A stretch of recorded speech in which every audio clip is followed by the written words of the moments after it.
Welcome to the Sent from Disneyland podcast. Here age relives fond memories of the past. If it's your first time joining us, welcome. On this episode, we'll take a journey into the past and explore Disneyland and Disneyland history with mementos, snapshots, and postcards sent from Disneyland from 1955 to the present. Today I'm starting off by thanking my patrons from patreon.com. You can join and receive mail from my desk or from my Disneyland trips. Special thanks to Random Olive, the first patron to this podcast, and to the e-ticket patrons Tania, Eric Daniels, Joe Gamble, Scott Booker, Monica Seitz Vega, Russ Romano, Michael and Christina Cross, Scott Cagle, and Sheila Harry. C-ticket patrons Serious Inquiries Only, Debbie Weinstein, Jennifer Schneep, Grace Coate, Ben and Noel Bruning, Patty Wolin, Angela Reynolds, and Aaron Moran. B-ticket patrons The Disney Rewind Podcast, Jeff and Paige Orton, and Joshua, and Exorable Tosh Bell. And the A-ticket patrons, Elise Sharp, Zealot Infinity, Alexis Robles, Maggie and Henry Byers, Angel DeBlois, and the All Aboard podcast. You can also sign up for my new newsletter for a chance to get some postcards delivered by the USPS to your mailbox. I am your host, your post-host Clocky, and today we have 2 postcards sent from Disneyland. The front of our first postcard has the 3 Caballeros standing next to the tropical import store in Adventureland. In the background, you can see the Adventureland Bazaar. On the back, it reads, The 3 Caballeros in Adventureland. The 3 Caballeros entertain visitors to Adventureland near the tropical import shop at the Jungle Cruise entrance. It's postmarked September 1st, 1980, with an Anaheim cancel and a 15-cent Emily Bissell Crusader Against Tuberculosis postage stamp, Scott number 1823. I assume they visit the park on Sunday, August 31st, 1980, when park hours were from 9 a.m. to midnight. The weather was a high of 77 and a low of 61. It's addressed to a Pepsi Young of La Mirada, California. It reads, Hi, hope you have fun here today.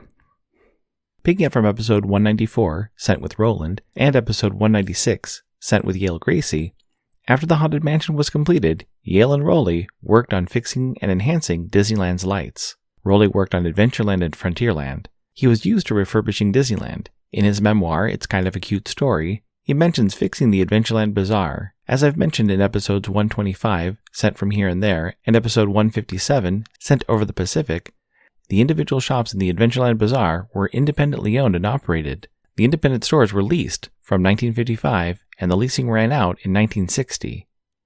Raleigh Crump was called to work on the bazaar in 1961. He was given access to the Disneyland Boneyard, which was filled with extra material not used for the park or items in the park which had been replaced. One particular item that he used was a ticket booth, which was tossed aside because of damage. Raleigh took the ticket booth, fixed it, and rethemed it for a cash register spot in the bazaar. Some of the other great finds in the Boneyard included ornate molded wooden Victorian columns, like what you'd see holding up an awning. He painted them to fit in with the theme and used them around the entrance to the changing rooms. On a recent trip to the park, I popped into the bazaar to look at the details. Although they may not be the exact columns Raleigh used, the design concept is still present in the bazaar. In the early 70s, he was brought in to adapt the Disneyland Fantasyland attractions, specifically Mr. Toad for the Florida project. After the opening of Walt Disney World, Raleigh stepped away from Imagineering to work on other projects. Marty Sklar contacted Raleigh to come back to Imagineering and work with John Hench and others on Epcot. After Epcot opened, Raleigh left, only to be called back in the early 90s to work on Epcot again, first refreshing the Land Pavilion, which he had worked on for Epcot's opening, and redesigning Communicore and other new attractions like Kitchen Cabaret. Great news! Enfield Post is back up on Etsy. Grabbing some vintage stamps is a great way to plus your mail. Whether you're trying to match the color of your postcard or envelope, or adding a themed stamp to the back of your mail, be sure to check out Enfield Post. You can head over to EnfieldPost.com and explore all the different vintage stamps you can use on your next card or letter. That's ENFIELDPOST on Instagram and EnfieldPost.com for your wedding and vintage postage needs. Enfield Post is the official postage stamp sponsor of the Sent from Disneyland podcast.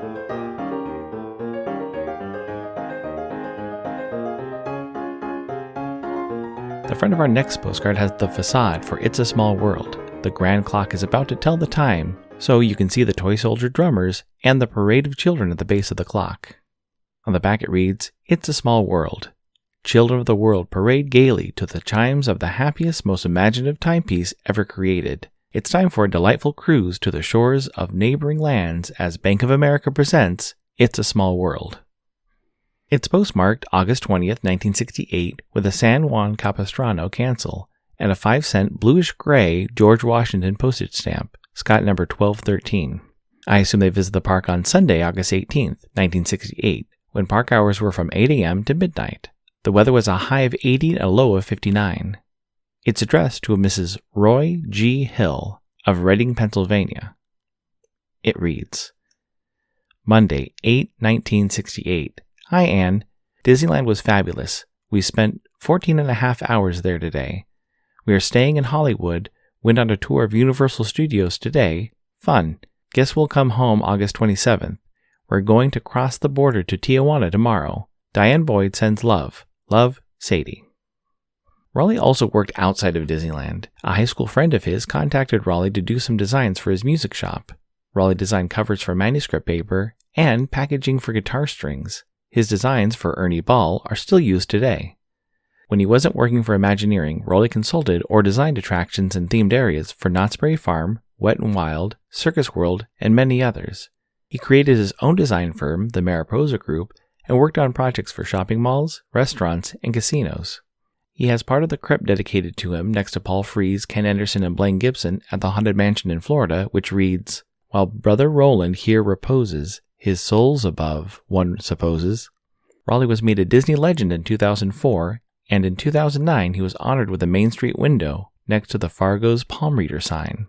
Fargo was Raleigh's middle name. The window reads, Fargo's Palm Parlor, predictions that will haunt you, bizarre, whimsical, and weird, designs to die for, Roland F. Crump, assistant to the palm reader. I love the detail and history on this window. There are 3 tarot cards with images which highlight Raleigh's work at the park. The first one has a tiki image referencing the Enchanted Tiki Room and the work he did on the Tiki Gods for the pre-show. The second card is a concept art for the Tower of the Four Winds, which he designed for It's a Small World when it debuted at the 1964 World's Fair. The third card has a coffin clock, similar to the model clock Raleigh showed Walt and Disneyland ambassador Julie Reams during the Disneyland Tencennial episode of The Wonderful World of Color. Other detail of the 3 words on the right-hand side of the window, bizarre, whimsical, and weird, references his work in the Adventureland Bazaar, his whimsical art which made Small World and other Fantasyland attractions what they are today, and finally, weird for his plans for the Museum of the Weird, which would have been its own attraction next to or with the Haunted Mansion. Raleigh passed away this year, 2023, on March 12th, just 13 days after his 93rd birthday.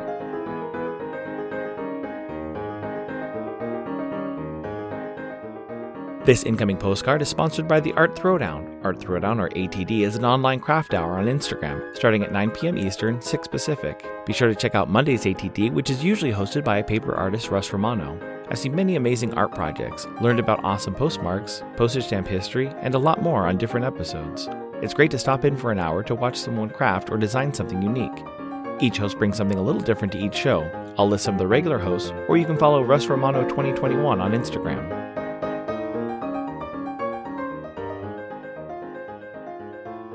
The front of my incoming postcard has the direction signpost at Big Thunder Mountain in Disneyland, with arrows pointing to Rainbow Ridge, Spiral Butte, Coyote Canyon, Busted Flats, Dinosaur Gap, and Nevermind. It's postmarked May 10th, 2023, with an Oakland cancel and 4 forever postage stamps. The Cat Love stamp from 2023, the Dog Love stamp from 2023, the Elephant stamp from 2022, and the Girl Elf with Car stamp from 2022. Scott numbers 5745, 5746, 5714, and 5724, respectively. It reads, Dear Clocky, yeehaw, I'm sending this from my house. The best ride so far has been, taking a walk? And the weather has been great. The crowd level is empty, so that's typical, LOL. Thank you kindly for being the creator of the Sent from Disneyland podcast. Well, I best be getting on. Take care, Shannon. Thank you so much for helping me out at the parks. XOXO. Thank you so much for the postcard and the goodies, Shannon. I was at the park earlier this month, and Shannon from Going To Guides had a question which could only be answered if a person was physically at the park. That question led to about 3 more questions and tasks but I'm always willing to help a friend with park-related questions. Plus, I got to know the answers and explored parts of the park I wouldn't normally have visited. For instance, I grabbed some quarters and talked to Shrunken Ned for a bit, and took photos of a lot of trash cans.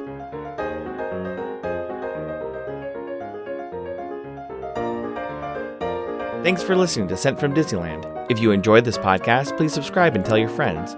It would be awesome to share your favorite episode. There are over 100 episodes to choose from. It would also help to leave a 5-star rating and comment on whatever podcast platform you use.